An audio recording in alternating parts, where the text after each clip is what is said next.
आज बच्चों हम आपका रिवीजन का काम करवाएंगे और इसी के अंतर्गत हम आपके अंतराल के पहले पाठ मुंशी प्रेमचंद जी द्वारा रचित कहानी सूरदास की झोंपड़ी पर आधारित मुख्य बिंदुओं की चर्चा करेंगे और साथ ही हर लाइन में किस तरह से एक एक एमसीक्यू बन रहा है ये भी आपको समझाएंगे। इससे आपका पूरा पाठ एक ही बार में डिस्कस भी हो जाएगा और साथ ही आप सारे एमसीक्यूज़ के उत्तर देने के लिए भी तैयार हो जाएंगे। तो हम अपना टाइम ख़राब ना करते हुए एमसीक्यूज़ प्रारंभ करते हैं। तो ये जो कहानी है सूरदास की झोंपड़ी, इसके जो मुख्य बिंदु हैं वो इस तरह से हैं। सूरदास की झोंपड़ी प्रेमचंद द्वारा रचित उपन्यास रंगभूमि का एक अंश है। तो सबसे पहला जो बिंदु बन गया वो ये कि सूरदास की झोंपड़ी के लेखक कौन है, तो आपको पता चल गया उसके लेखक प्रेमचंद हैं। दूसरा, ये उनके कौन से उपन्यास का अंश है, तो ये उनके द्वारा लिखे गए रंगभूमि उपन्यास का एक अंश है। नेक्स्ट है, इस कहानी का नायक सूरदास है जो दृष्टिहीन, बेबस और लाचार जीवन जीने को अभिशप्त है। कहानी का नायक कौन है, एक प्रश्न ये भी बन सकता है। तो कहानी का नायक सूरदास है। अब सूरदास की क्या विशेषता है, वो कैसा है? वो दृष्टिहीन है, बेबस है और लाचार है, इसीलिए उसका जीवन अभिशप्त है। वो आँखों से देख नहीं सकता, दूसरों के भरोसे अपनी जीवन जीने के लिए मजबूर है। भैरव और जगधर उससे ईर्ष्या भाव रखते हैं। सूरदास से कौन ईर्ष्या भाव रखता है? उसके पड़ोसी भैरव और जगधर। एक दिन भैरव की पत्नी सुभागी भैरव की मार के डर से सूरदास की झोंपड़ी में छिप जाती है।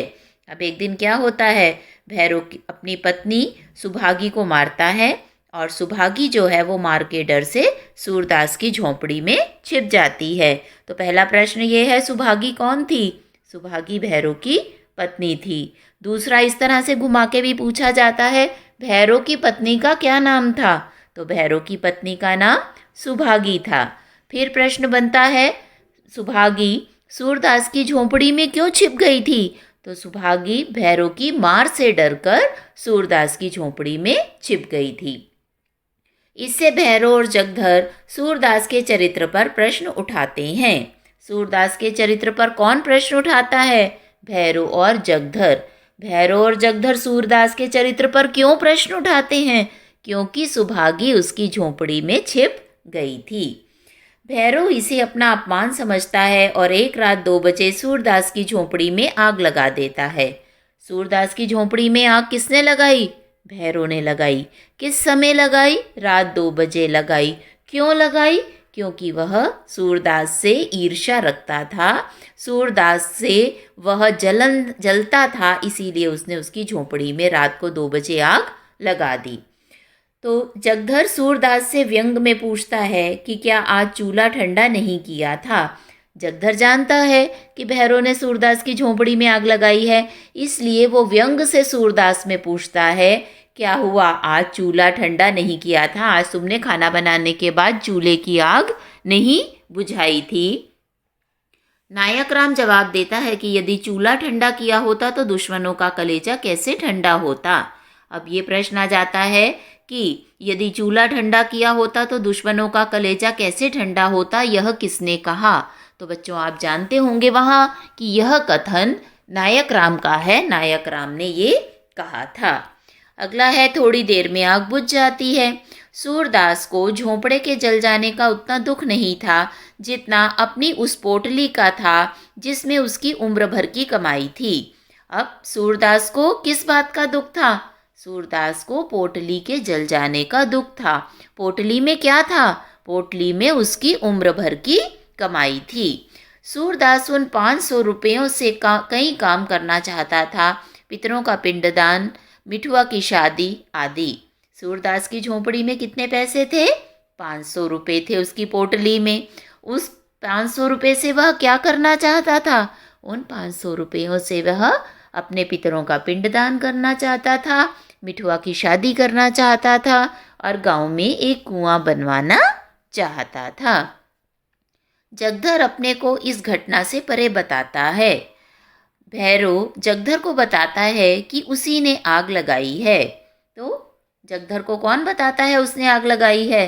भैरव स्वयं जगधर को बताता है कि उसने आग लगाई है। जगधर भैरव से रुपयों के बारे में पूछता है तो वह अस्वीकार करता है कि उसने रुपयों वाली थैली चुराई, लेकिन जगधर जब उन रुपयों को सूरदास को लौटा देने की बात कहता है तो भैरव मना कर देता है। अब जगधर जो है उसे पता है कि भैरव ने सूरदास की झोंपड़ी से पैसे भी चुराए हैं। कैसे पता? क्योंकि सूरदास भैरव ने जगधर को खुद वो पोटली दिखाई जिसमें वह 500 रुपये रखे हुए थे। अब जगधर जो है उसके मन में बड़ी ईर्ष्या आ जाती है कि इसे तो बैठे बिठाए 500 रुपये मिल गए। तो वो भैरव को सलाह देता है कि तुम ये पोटली जो है सूरदास को वापस लौटा दो। जगधर के मन में ईर्ष्या का अंकुर जमा। सूरदास जग हसाई के डर से रुपए होने से इनकार कर देता है। जगधर जो है वो सूरदास से जाके ये कहता है ईर्ष्यावश कि तुम्हारी रुपयों की थैली भैरव ने चुराई है, वह थैली भैरव के पास है। लेकिन सूरदास मना कर देता है कि उसकी तो कोई थैली थी ही नहीं। अब यहाँ प्रश्न है, सूरदास उन पैसों के अपने होने से कैसे इनकार कर देता है? क्यों करता है? क्योंकि सूरदास को जग हसाई का डर है। अब अगला प्रश्न ये भी है कि सूरदास को जग हसाई का डर क्यों है? क्योंकि एक अंधे भिखारी के पास 500 रुपये होना लज्जा की बात है। आजकल के ज़माने में आप बच्चों प्रश्न करेंगे कि 500 रुपये तो कोई बड़ी चीज़ ही नहीं है, उसमें लज्जा कैसी? लेकिन जिस समय इस रंगभूमि उपन्यास की रचना हुई वह आज से लगभग 100 वर्ष पहले की बात है और उस समय 500 रुपये आजकल के 50 लाख के बराबर थे। और एक भिखारी जो यह कहकर लोगों से भीख मांगता है कि उसके पास कुछ भी नहीं है, अगर उसके पास 500 रुपये उसने जोड़ के रखे हुए हैं तो यह उसके लिए लज्जा की बात है कि सारा गांव उस पर थू थू करेगा कि उसके पास इतने पैसे थे फिर भी वो लोगों को बेवकूफ़ बनाकर उनसे भीख मांगता था। तो इसलिए सूरदास ये मानने से इनकार कर देता है कि उसके पास 500 रुपये थे।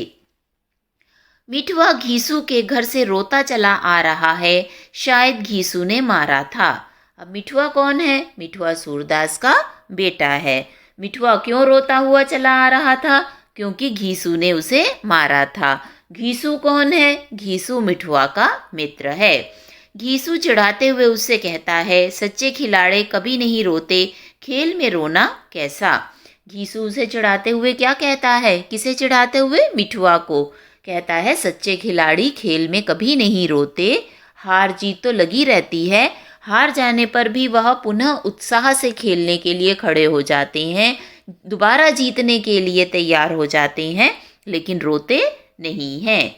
फिर सूरदास उठ खड़ा हुआ और विजय गर्व की तरंग से राख के ढेर को दोनों हाथों से उड़ाने लगा। बच्चों की इस बात से सूरदास को प्रेरणा मिली। उसे लगा कि मेरी झोंपड़ी जलाकर भैरव ने भी मेरे साथ खेल ही खेला है और मुझे निराश नहीं होना, रोना नहीं है। मुझे फिर से अपनी झोंपड़ी का निर्माण करना है, फिर से अपनी इच्छाओं को पूरा करने के लिए पैसे इकट्ठे करने हैं। और बच्चों की बात सुनकर उसके मन में उत्साह आ गया। वह पुनः उठ खड़ा हुआ और पुनः अपनी झोंपड़ी बनाने के लिए तैयार हो गया। उसका बेटा उससे प्रश्न भी पूछता है कि पिता, अगर फिर कोई हमारी झोंपड़ी जला देगा? तो सूरदास आत्मविश्वास से कहता है कि हम दोबारा फिर बनाएंगे। वो कहता है, अगर कोई 100 लाख बार जला दे? तो सूरदास उसी आत्मविश्वास से जवाब देता है कि हम 100 लाख बार पुनः अपनी झोंपड़ी बनाएंगे। तो इस तरह से देख रहे हैं, अंधा है वो, भिखारी है, बेबस है, लाचार है। जो कुछ अब तक उसने संचय किया था वो सब समाप्त हो गया। भैरव ने उसके रुपए भी चुरा लिए, लेकिन सूरदास का चरित्र एक आदर्श चरित्र है। इसके बावजूद भी वह हिम्मत नहीं हारता, पुनर्निर्माण में विश्वास रखता है, फिर से उठ खड़ा होता है और नवनिर्माण की ओर अग्रसर होता है। तो बच्चों, इतने छोटे से समय में हमने इस इतनी बड़ी कहानी को डिस्कस कर लिया, इसके सभी बिंदुओं पर चर्चा कर ली। अगर आपको वीडियो अच्छा लगा हो तो मेरे चैनल को सब्सक्राइब कीजिएगा, वीडियो को ज़्यादा से ज़्यादा शेयर कीजिएगा, लाइक कीजिएगा। बहुत बहुत शुभकामनाएँ। धन्यवाद।